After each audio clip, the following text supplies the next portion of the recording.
Alcohol was involved, story number 18. Taipei earthquake.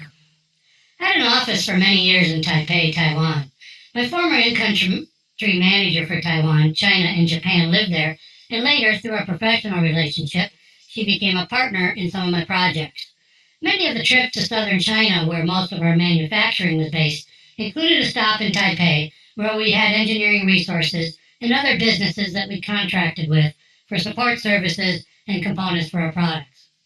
I often took one of my senior managers with me, or met them and U.S.-based contractors there for meetings with suppliers. Many of the factory owners in China actually lived in Taiwan and had business offices there. The factory owners in the provinces that we did business in were co-owners of the factories with the Chinese government. I always thought it was interesting that they didn't live there. I guess the Western culture of Taipei was more to their liking where affluence thrived. Even some of the operations directors and managers of the factories commuted on the weekend to Hong Kong instead of living in the provincial areas of the factory. Taipei is a very westernized city. Taiwan actually uses the U.S. GAAP rules and standards for accounting, which seems so strange as it's technically a Republic of China. I always liked its former name of Formosa, which dates back to the mid-1500s. But Formosa is actually Portuguese, and that was dropped after their rebellion over colonial overlords. Enough history about the name. Fun fact, though, Taiwan used to have the tallest building in the world, the Taipei 101, which was built in 2004 and held that title until 2010. It is stunning to see the engineering method of stabilizing the building during an earthquake by dangling an iron 660-ton pendulum called a damper from the inside top of the building. It absorbs the sway of the building by about 40%. It's open in an exposed center area near the top of the building with viewing platforms so you can see its entirety. Incredible. It's said that it can sway as much as 5 feet during an earthquake. I'll pass. However, I am very happy to report that this engineering marvel actually works from my personal experience. I often stay at the Grand Hyatt Taipei, a 5-star hotel, which sits directly next to the Taipei 101. You can probably see where this story is going. My U.S. VP of Sales was in his room a few floors above me, and as memory serves me, I think I was on around the 18th floor. It was later in the afternoon, and we had just finished meetings and were changing into more casual attire for drinks downstairs, and then dinner with my in-country manager and a CEO of a software company who was also a good friend of mine. In our afternoon meeting, I had the pleasure of meeting the inventor of the wireless light switch that you might have seen on TV infomercials. The inventor was the neighbor of my VP of Sales and happened to be in Taipei. His invention was a 2-component product with this little box you plugged into a lamp or whatever electrical device you want, and then plug the box into an outlet that was not controlled by a light switch in the room. Then you took the second component that was a wireless light switch that you just stuck on the wall wherever you wanted it, and voila! The switch turned the lamp on and off or whatever electrical thing you plugged into it. Brilliant. We learned that he had only made one of them and sold it to the as seen on TV folks for a royalty of $1 per unit.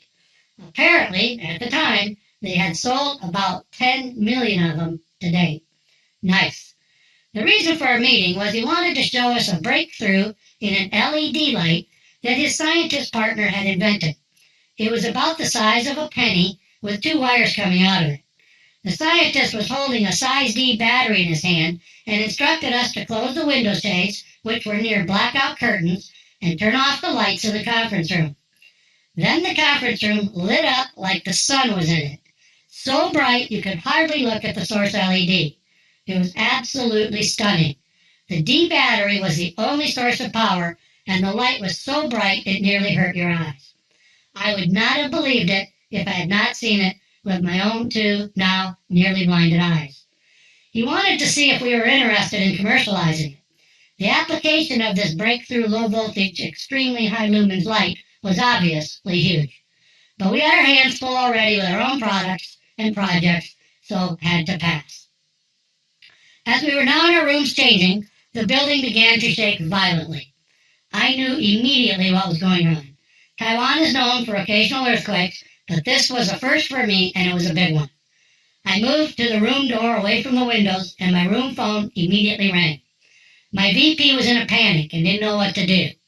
I was still shaking, and it was still shaking, and I told him to get away from the windows and go to the room door or out into the hallway where there's more support. All I could think about was that we were next to the tallest building in the world, and I was expecting it to come crashing down on the hotel any second. It was a hopeless moment, as there's nothing you can do to bring safety to the situation other than stay away from the windows. The shaking stopped, but my shaking legs didn't. My VP called again, and I told him to meet me downstairs as fast as he can in case there's another one or some serious aftershocks. If the elevators are not working, take the stairs. The hotel lobby was packed with a mix of excited and frightened hotel guests. Many went out the front entrance and were milling around. No aftershocks, and the giant pendulum damper thingy obviously did its job. But that was the last time I stayed at the Grand Hyatt in Taipei. I don't care to test the damper's efficacy again. We made our way into the bar area that was quickly filling up. A number of people were wearing lanyards with their names on it. An inquiry informed us that there was a dental conference going on in the convention center behind the hotel. These people were all dentists from all over the world. My CEO friend appeared, and we discussed the earthquake and that all these people packed into the bar were dentists here for a conference. He asked me to order him whatever I was having, and then quickly excused himself. He said he'd be right back. My VP and I began conversations with some of the dentists at the bar and enjoyed a refreshing, alcoholic, medicinal treatment to calm the anxiety that we were all feeling. My CEO friend returned, looked at me, and smiled to show me that he had a false set of highly misaligned, crooked teeth. A few were even missing. I think I choked on my drink. He closed his mouth and put his finger up to his lips to signal silence about it. I asked, "Where the hell did you get those?" "I always travel with them," he said. "I had to go to my room and get them out of my suitcase."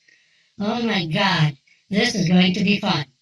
I looked at my VP and put my finger over my lips to ask him to be quiet. He hadn't seen the teeth yet. I turned to a couple of the dentists we were talking with and said, "I'd like to introduce you to Dr. Molarity from New Zealand." Mr. Software CEO shook their hands, said hello, and smiled. I'm at a loss for words to describe the look on their faces when they saw this train wreck of teeth exposed through the smile. My VP had to step away, as apparently he does not have a good poker face. It took everything I had to keep my composure as Mr. CEO went on to have conversations without batting an eye. The game was on. We spent the next hour or so walking around the bar and lounge area, introducing Dr. Molarity to a stunned group of dentists. But they didn't know if he was a real dentist or not. You'd think his name might have given them a clue. He could lay out his dental school information as if he really had a DDS degree. His teeth looked so real, no one dared to comment. You know, like seeing a woman you think is pregnant and wanting to congratulate her, but maybe she just eats too many potato chips and you'd like to avoid any embarrassment. Some smiled back in a way that they suspected or knew that this was a gag. But we couldn't believe that most people seemed to be falling for this comedy routine. While he was talking to a new group of dentists, I noticed a good portion of the bar area was staring at him from across the room. Hilarious. We kept this up until my in-country manager rescued the dental conference attendees from further confusion and torture by picking us up for dinner. She had a private car waiting outside. She told us that she was taking us to the best seafood restaurant in Taipei, as I had asked her previously about one, as we were, after all, on an island. "So where are we going?" I asked. "Red Lobster," she replied. "It's the best one here." My VP and I laughed out loud. Mr. Software CEO asked us what was so funny.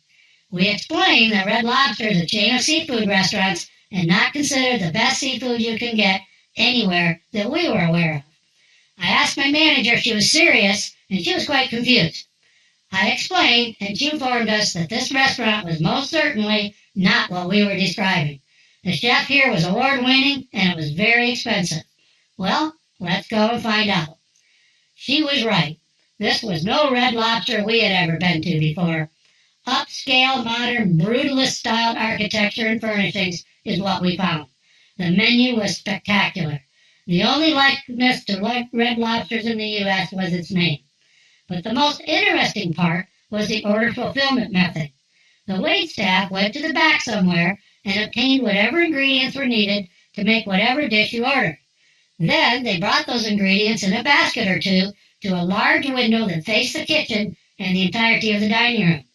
There, the chef emptied the basket ingredients onto the window butcher block countertop, where he and his staff took the ingredients to their respective stations for preparation and cooking while you watched. Our host mentioned that it will take some time to get your food, but it will be worth the wait. She particularly suggested that we order the golden crab appetizer. She said these crabs come from the waters off Japan and are fresh. I love king crab and have been to Japan, but had never had golden, so we ordered it for the table while we contemplated additional courses. I watched the waiter leave the dining room and return with a huge live golden crab, the size of the largest king crab you'd ever see on the Deadliest Catch reality TV series. It had a beautiful tan and golden shiny color. Its giant legs were flailing around as it was alive. The waiter was holding it with a stretched arm as far from himself as possible while he walked to the large kitchen window. He plopped it down, and the chef immediately spun around with a large cleaver and chopped the crab to its death. He then scooped the legs and body out of the window to wherever it was going to be turned into our first course. It was delicious. You can't get crab more fresh than that. It was a wonderful long dinner of many courses and adult libations. And of course, a huge bill came, which I was very happy to pay, along with perhaps the largest tip I've ever left a waiter. We headed back to the hotel. At my hotel, my VP had a little too much to drink, and I politely suggested he return to his room and call it a night. My in-country manager headed back to her apartment, and my CEO friend and I headed to the bar for a nightcap. While sipping on cocktails made with kaliang, known as liquid fire in Taiwan, we heard some live music and a lot of commotion down a hallway off the lobby area. There were some women in nice evening dresses sitting near us. My CEO friend is a pretty big flirt and opened a conversation about the earthquake, his dentist impersonation, and the Red Lobster experience. He learned that they were part of a wedding party. They escaped to the bar for a break from all the fun and invited us to go back with them and join the reception that was the source of all the noise we were hearing. I've never crashed a wedding before, so immediately added that to my bucket list and then simultaneously checked it off the list over the next couple of hours. Alcohol was involved.